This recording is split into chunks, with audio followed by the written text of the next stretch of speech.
خیال ہے میں نہیں کہنا چاہتا، لیکن یہ ضرور اب کہہ دوں گا، یا مجرا نہیں ہو رہا ہے، یہ جو پیسے اڑاتے ہو نا، یہ مجروں میں اڑایا جاتا ہے۔ شرم کرو، نعت خواں کو دینے کا طریقہ تمہیں پتا ہے؟ ہمارے یہاں پہلی بات تو حضور نے جب نعت خواں کو نذرانہ دیا تو اس وقت حضور کے پاس جو سب سے قیمتی چیز تھی وہ دیا۔ 10 کی نوٹ لا کے اتراتے رہتے ہو، یہاں مٹکتے رہتے ہو، یہ مٹکنے کی جگہ ہے۔ نعت خانوں کو نذرانہ دینے کا طریقہ بزرگوں کے یہاں یہ ہے کہ نعت خواں کا ہاتھ تمہارے ہاتھ سے نیچے نہیں ہونا چاہیے۔ سمجھ نہیں بات؟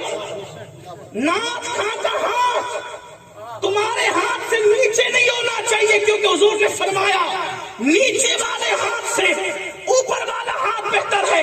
تو جو نعت خواں حضور کی تعریف کر رہا ہے اس سے ہاتھ اوپر کیسے ہو سکتا ہے؟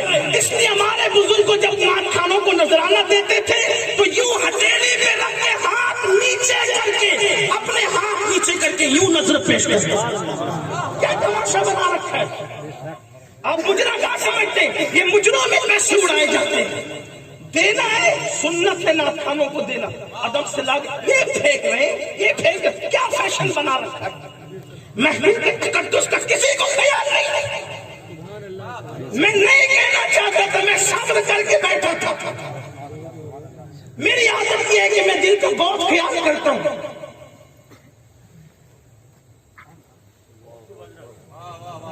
آئندہ کم سے کم جب میں موجود رہوں میری موجودگی میں کوئی یہ جرات نہ کرے۔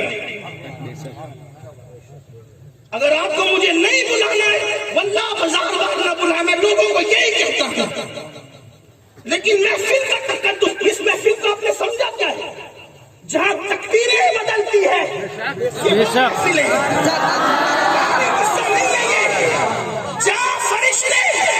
جہاں فرشتے ایک دوسرے کو بلا کر کہتے آؤ کامیابی کی طرف، آؤ فرشتے کہتے آؤ کامیابی کی طرف، آؤ فرشتے فرشتوں کو بلا کر کہتے آؤ کامیابی کی طرف، یہ وہ محفل ہے، یہ وہ محفل ہے جس میں آنے والا جنتی ہو جاتا ہے۔ اور آنے والا صرف نہیں بلکہ جو آنے کے موڈ میں نہیں تھا، جو آنا نہیں چاہتا تھا، اپنے کسی کام سے رستے سے جا رہا تھا، لیکن مکرر کی نعت خواں کی ذاکر کی آواز سن کر صرف آ کر کھڑے ہو گیا، تھوڑی دیر سن لیا تو فرشتے کہتے مولا سب تو سننے آئے تھے، ایک سننے کی نیت سے نہیں آیا تھا، گزرتے گزرتے کھڑا ہو گیا تھا، اس کے لیے کیا حکم ہے؟ اللہ فرماتا ہے چونکہ محبوب کے ذکر کی محفل ہے، وہاں کوئی محروم نہیں ہوگا، مجھے اس کو بھی خوشی سے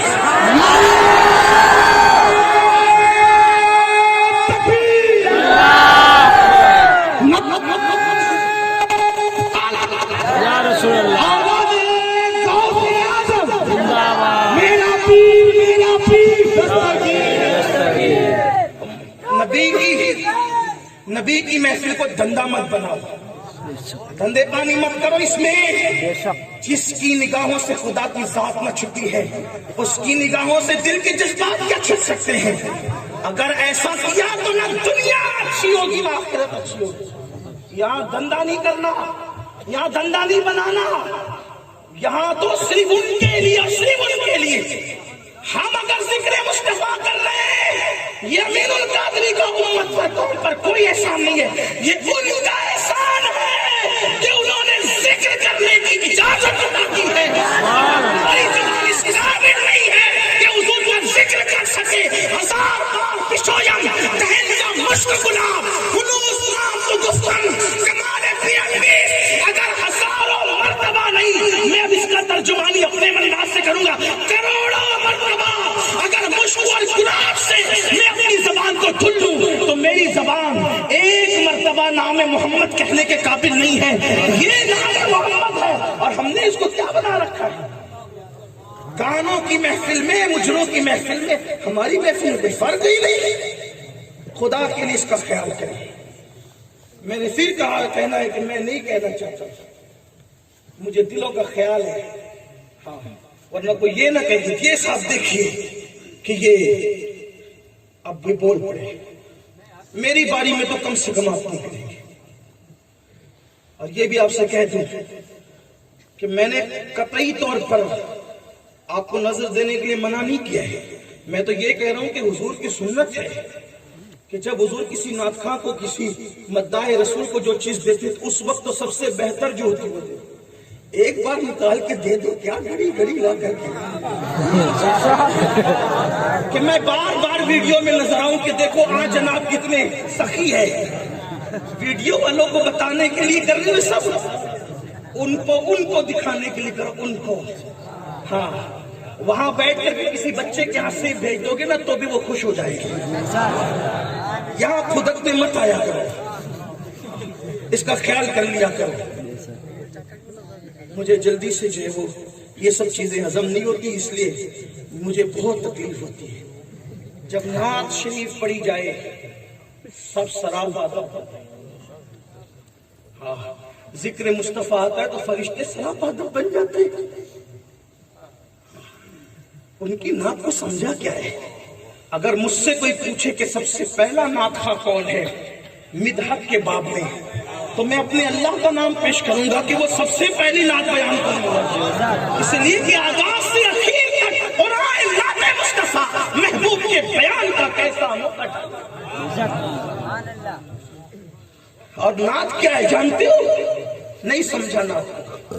جب حضرت حسان بن ثابت نعت لکھ کے لاتے تھے تو حضور نیچے بیٹھتے تھے، نیچے حضور بیٹھتے اور حسان بن ثابت کو اوپر منبر پہ کھڑا کرتے تھے، فرماتے تھے تم نعت پڑھو. بتایا اپنے نعت خان. شبیر بھائی نیچے بیٹھتے ہیں یا کوئی نعت خان نیچے بیٹھتا ہے، میں کرسی بیٹھا ہوں تو میں نیچے نہیں بیٹھتے. نہیں، ابھی تم نعت پڑھ رہے ہو، ابھی تم نے یا اوپر بیٹھو یا کھڑے رہو، اس لیے کہ ذکر مصطفیٰ سے بڑا کرو. ہم یہ غرور لے کر کبھی نہیں آتے کہ ہم سادات ہیں. ہاں ہم کچھ بھی ہیں حضور کی نالائن کے صدقے میں. حضور کا جو بھی مدح ہے وہ ہمارے سروں کا تاج ہے، اس لیے کہ وہ حضور کی مدح کر رہا ہے، ہم اسے نیچے بیٹھنے نہیں دیں گے. یہ ہونا چاہیے جذبات. لیکن یہ سب کہنے کی باتیں نہیں ہوتی. اور حضور علیہ السلام کی محفل بھی حضور کی محفل ہوتی ہے. حضور کی مدحت جس نے کی حضور نے کبھی اس کو محروم نہیں رکھا. حسان بن ثابت کے لیے دعا کہ حسان جب تک تو میری نعت پڑھتا رہے تیرا منہ سلامت رہے. 120 سال کے ہو گئے تھے حسان بن ثابت، دانت ایک نہیں ٹوٹا تھا، دانت کبھی نہیں ہلا، نوجوانوں کی طرح چہرہ دکھتا تھا. لوگ کہتے تھے پورے وجود پر بڑھاپے کا اثر لگتا ہے، چہرے پہ کیوں نہیں لگتا تھا؟ حضور کی دعا کا اثر ہے. فرمایا کہ جب تک تو میری نعت پڑھتا رہے گا تیرا منہ سلامت رہے گا. دعا کرتے تھے اللہم ایدِ الحسان بروح القدس. حسان اللہ جب تک میری تعریف کرتا رہے تو جبریل کے ذریعے سے اس کی مدد کرتا رہے، تو جبریل کے ذریعے سے اس کی مدد کرتا رہے. اور یہ دعا صرف حضرت حسان کے لیے نہیں، حضرت حسان کے ساتھ ہر نعت خواں کے لیے ہے کہ جب تک خلوص دل سے امت کے ثنا خواں حضور کی تعریف کرتے رہیں گے اللہ جبریل کے ذریعے سے ان کی مدد فرماتا رہے گا. ہاں نظر سے ہم کبھی نہیں روکتے. آپ اس کا کوئی مطلب لے لیں، حضور علیہ السلام کی حدیث ہے جس کو نذرانہ پیش کیا جائے وہ انکار کرے وہ میری سنت کا انکار کرتا ہے. اور ایک دن اللہ اس پر ایسا لائے گا کہ اگر وہ مانگے گا تو بھی لوگ اس کو نہیں دیں گے. اسی لیے نذرانے میں اور بھیک میں فرق یہ ہے کہ بھیک مانگ کے لی جاتی ہے، بھیک مانگ کے لی جاتی ہے، اور نذرانہ بن مانگے ملتا ہے تو انکار نہیں کیا جاتا. دونوں میں فرق یہ ہے. تو اب آپ کتنا بھی مانگ کر کے لیں یہ بھیک ہی ہے. اس لیے ہمارے یہاں بھیک کا تصور نہیں ہے، اس لیے کہ ہم بھکاریوں کی جماعت میں پیدا نہیں ہوئے. ہمارے یہاں نظر کا تصور ہے اور نظر جو ہے صاحب نظر کو پیش کیا جاتا ہے. ایک بار درود شریف پڑھنے کے بلند